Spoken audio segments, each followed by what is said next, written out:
আসসালামু আলাইকুম প্রিয় দর্শক, দেখতে পাচ্ছেন বিক্রমপুর জাদুঘরের উদ্যোগে বিক্রমপুর যদুনাথ বাবু বা যদুনাথ রায়ের বাড়িতে চলছে পিঠা উৎসব মেলা। তারই ধারাবাহিকতায় যদুনাথ বাবু এই অঞ্চলে 19 শতাব্দীতে ছিল একজন রাজা, যিনি ব্যবসার কাজে এলাকায় এসেছিল এবং তার ব্যবসায়িক কাজ পরিচালনা করার জন্য এ জায়গায় তুলে ধরেছিল তার বাসভবন। তাই ঘিরে শুরু হয়েছে আজকে উৎসব মেলা। এই পিঠা উৎসব মেলায় শ্রীনগর, মুন্সিগঞ্জ সহ ঢাকা জেলার অনেক দর্শনার্থী এবং পিঠা উৎসব মানুষরা এসেছে তাদের শখের পিঠা দেখার জন্য। আমি আপনাদেরকে এখন দেখাচ্ছি সেই পিঠা উৎসবের অপূর্ব দৃশ্য, যে দৃশ্য মানুষের ঢল, অনেক মানুষই নেমেছে সে জায়গায় দেখার জন্য। প্রিয় দর্শক, দেখতে পাচ্ছেন সেই পিঠা উৎসবটি অত্যাধিক আমেজ এবং আনন্দময় হয়ে চলছে।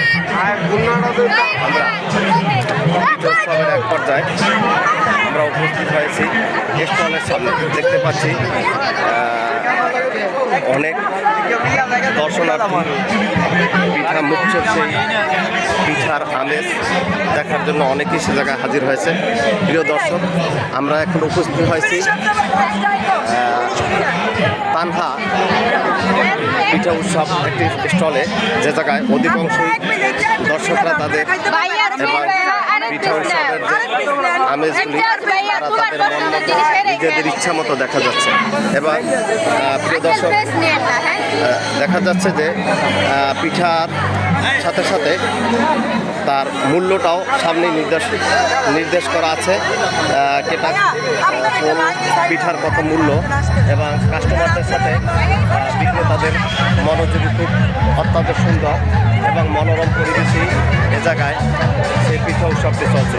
প্রিয় দর্শক, পিঠা উৎসব ঘিরে চলছে সাংস্কৃতিক অনুষ্ঠান। আপনাদেরকে এই কাছাকাছি সাংস্কৃতিক অনুষ্ঠানটি উপভোগ করে দেখানো হবে। এখন দেখতে পাচ্ছেন পিঠা উৎসবের সেই অপূর্ব সৌন্দর্য। এখানে আমরা দেখতে পাচ্ছি বিসমিল্লাহ পিঠাঘর, যে পিঠাঘরে দর্শকদের এবং এর একটু কম, আশা করি এ জায়গায়ও খুব সুন্দর একটি ঈদ চলবো বলে যারা পিঠা আয়োজন করেছে